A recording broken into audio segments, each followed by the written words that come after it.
Viewers, आज की इस एपिसोड में हम बात करने जा रहे हैं ड्रामा सीरियल अर्तुगरुल गाजी के लिए आने वाली एपिसोड के बारे में। वीडियो शुरू करने से पहले आप मेरे चैनल को सब्सक्राइब कर दें।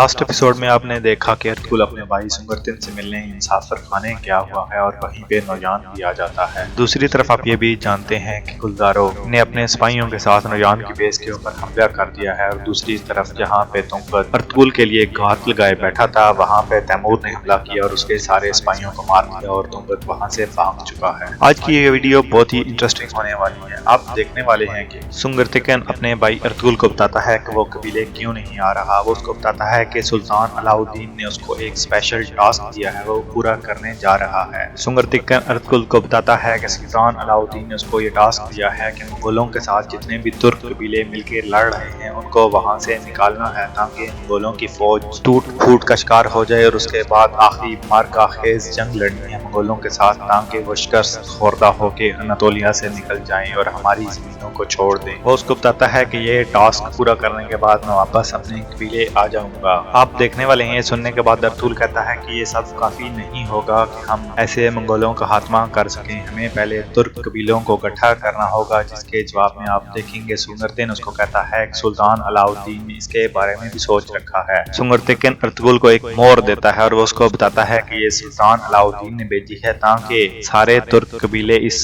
मोहर को देखने के बाद उस सरदार के साए के नीचे लड़ेंगे मंगोलों के खिलाफ जिसके पास ये मोहर होगी। आप देखेंगे सुंगरतिन जब ये बातें अर्तुगरुल से कर रहा होता है तो उसी टाइम नौयान दूसरी साइड में बैठ के ये सारी बातें सुन रहा होता है। वो भी इस मोहर के बारे में सुन के बड़ा खुश होता है कि वो ये मोहर हासिल करेगा और बाकी सारे तुर्क कबीलों को भी अपने साथ मिला लेगा और उसके रास्ते में सारी हाइल रुकावटें दूर हो जाएंगी। आप देखने वाले हैं अर्तुगरुल और उसका भाई सुंगरतिन ये बातें करने के बाद वहां से जाने लगते हैं तो आप देखेंगे नौयान अपने सिपाहियों के साथ उनके ऊपर हमला आवर होता है, उनसे वो मोहर छीन के ले जाता है। नौयान जब वो मोहर हासिल करता है तो अर्तुगरुल और उसके भाई को मारने का प्लान छोड़ के वो मोहर लेके निकलने की करता है, लेकिन आप देखेंगे अर्तुगरुल सारम को कहता है कि तुम सिपाहियों से लड़ो और मैं उससे वो मोहर हासिल करता हूँ। आप देखेंगे जब नौयान घोड़े पे बैठ के जाने वाला होता है तो अर्तुगरुल उसका पीछा करता है और अपना खंजर उसके हाथ पे मारता है, जिसकी वजह से नौयान वो मोहर नीचे गिरा के वहां से निकलने की करता है क्योंकि उसके सारे सिपाही मारे जा चुके होते हैं। आप देखेंगे अर्तुगरुल वो मोहर लेने के बाद वापस जब मुसाफिर खाने के अंदर आता है तो वो देखता है कि उसका भाई सारम बहुत ज्यादा जख्मी हो चुका है सिपाहियों के साथ लड़ने में। अर्तुगरुल बचे हुए सिपाहियों को मारता है और उसके बाद वो अपने भाई को अपने साथ ले आता है। दूसरी तरफ आप ये भी देखने वाले हैं हलीमा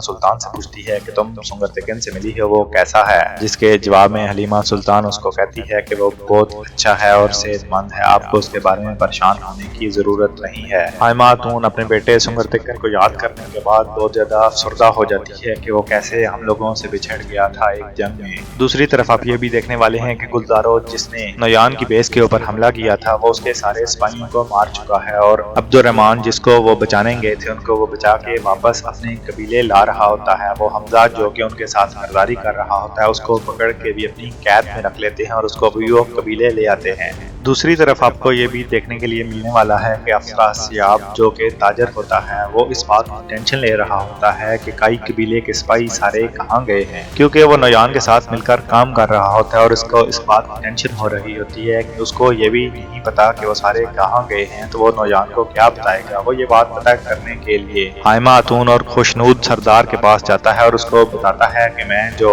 डील हुई थी वो पूरी कर चुका हूँ, वो मैं अपना सोना ले आया हूँ, लेकिन मुझे अभी तक गुलजारो नहीं मिल रहा जिसको मैं ये सोना वापस करूँ। वो कहता है कि वो कहाँ गया है, जिसके जवाब में आप देखेंगे हाइमा खातून उसको बताती है कि वो एक बहुत ही स्पेशल टास्क पे गया हुआ है, इसलिए हम नहीं बता सकते कि वो कहाँ है। ये सारी बातें सुनने के बाद आप देखेंगे ताजर अफरासियाब और ज्यादा परेशान हो जाता है। इन सब बातों के बाद खुशनूद सरदार उसको कहता है कि तुम ये सोना आरफ साहब को दे दो और उसके बाद तुम अपना माल लेके यहाँ से चले जाओ। ये सुनने के बाद ताजर अफरासियाब कहता है कि मैं आज रात को ही अपना सामान लेके यहाँ से निकल जाऊंगा। आप देखने वाले हैं कि जब ताजर अफरासियाब सरदार के खेमे से बाहर आता है तो वो देखता है कि गुलजारो बहुत सारे सिपाहियों के साथ कुछ कैदियों के साथ वापस खेमे में आ रहा है। वो जब देखता है कि उसके साथ हमजा भी है जो कि नोयान के साथ काम करता था तो वो बहुत ज्यादा परेशान हो जाता है। उसको पता चल चुका होता है कि ये नोयान की बेस के ऊपर हमला करके उन सबको कत्ल करने के बाद वापस आ रहे हैं। वो हमजा को देखने के बाद साइड पे छुप जाता है कि हमजा उसको बचा ना सके। उसके बाद आप देखेंगे गुलदारो अपने कमांडरों के साथ सरदार के खेमे में जाता है जहाँ हाइमा खातून और खुशनूद सरदार उसका इंतजार कर रहे होते हैं। उसके वापस आने के बाद वो उसको मुबारकबाद देते हैं इस जंग में जीत की वजह से। वो उसको कहते हैं अल्लाह तुम्हें ऐसे ही हजारों कामयाबियां देता रहे और तुम इस्लाम की राह के अंदर लड़ते रहो। वो सब जब ये खुशियां मना रहे होते हैं तो आप देखेंगे सरदार खुशनूद गुलदारों से पूछता है कि तैमूर कहाँ है और वो अभी तक वापस नहीं आया। अब देखेंगे गुलदारों उनको बताता है कि वो दूसरे मिशन पे गया था, वो भी आने ही वाला होगा। लेकिन अब ये भी देखने वाले हैं कि अर्तुगरुल अभी तक वापस कबीले नहीं पहुंचा। व्यूअर्स, आने वाली एपिसोड इस ड्रामे की बहुत ज्यादा इंटरेस्टिंग होने वाली है। अगर आप चाहते हैं कि आपको आने वाली एपिसोड मिलती रहे तो आप मेरे चैनल को सब्सक्राइब कर दें और अपनी राय का कमेंट सेक्शन में जरूर कीजिएगा।